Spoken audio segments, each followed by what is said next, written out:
அனைவருக்கும் வணக்கம். 3ஆம் தேதி திருக்கார்த்திகை. அனைவரும் சிவபெருமானை வழிபட திருவண்ணாமலைக்கு அதிக அளவில் பல லட்சங்களை தாண்டி கோடிக்கணக்கான பேர் கூட வர்றதுக்கு நிறைய வாய்ப்பு இருக்குது.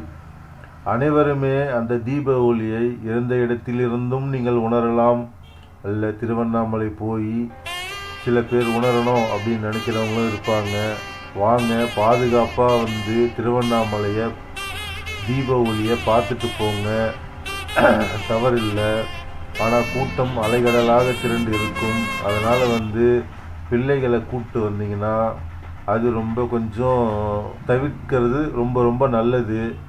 ஏன்னா நிறையா இடத்துல பிள்ளைகளை காணோம் அப்படின்னு தான் சொல்லிட்டு இருப்பாங்க. அதனால் ரொம்ப பத்திரமா போகணும். அனைவரும் சிவனை நம்ம உணர வரோம். அதனால் நமக்கு சிவன் துணை இருப்பார் கண்டிப்பாக.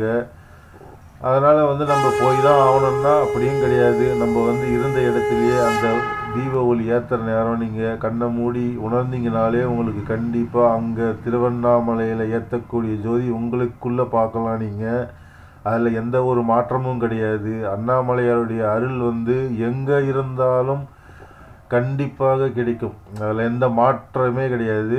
அதனால் ஒளியை உணர உங்களுக்கு ஒரு அமைதியான இடம் மட்டுமே போதும். அதை உணர உங்களுக்கு அது மட்டுமே போதும்.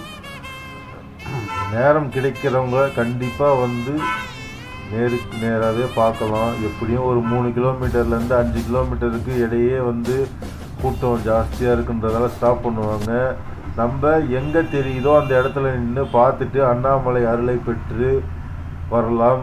அனைவருக்கும் தீப ஒளியின் அந்த வெளிச்சம் அவங்கவுங்க மனதையும் தூய்மைப்படுத்தும். உண்மையிலே அது மிகப்பெரிய ஒரு பிரகாசமான ஒளி. அது நம்ம தமிழ்நாட்டில் கண்டிப்பாக இந்த ஒரு திருவிழா மிகப்பெரிய திருவிழாவாக இருக்கும்.